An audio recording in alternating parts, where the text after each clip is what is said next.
রাজবাড়ীতে অর্থনৈতিক শুমারি ২০২৪ উপলক্ষে সেমিনার অনুষ্ঠিত হয়েছে।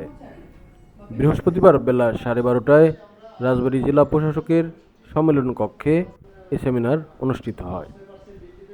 জেলা প্রশাসক আফরোজা পারভীনের সভাপতিত্বে সেমিনারে প্রজেক্টরের মাধ্যমে বিভিন্ন তথ্যমূলক স্লাইড উপস্থাপন করেন জেলা পরিসংখ্যান কার্যালয়ের উপপরিচালক মোহাম্মদ রেজাউল করিম।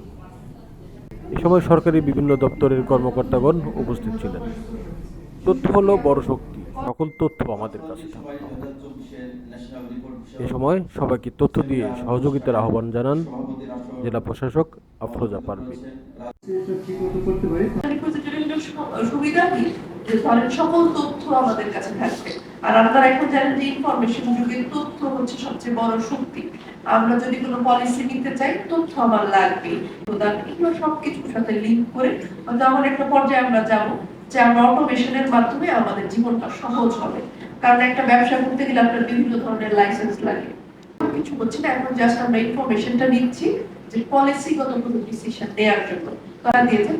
সবাইকে আমি আন্তরিক ধন্যবাদ কৃতজ্ঞতা জানাচ্ছি এবং আজকের সবাইকে আমি সমাপ্ত ঘোষণা করছি। ধন্যবাদ।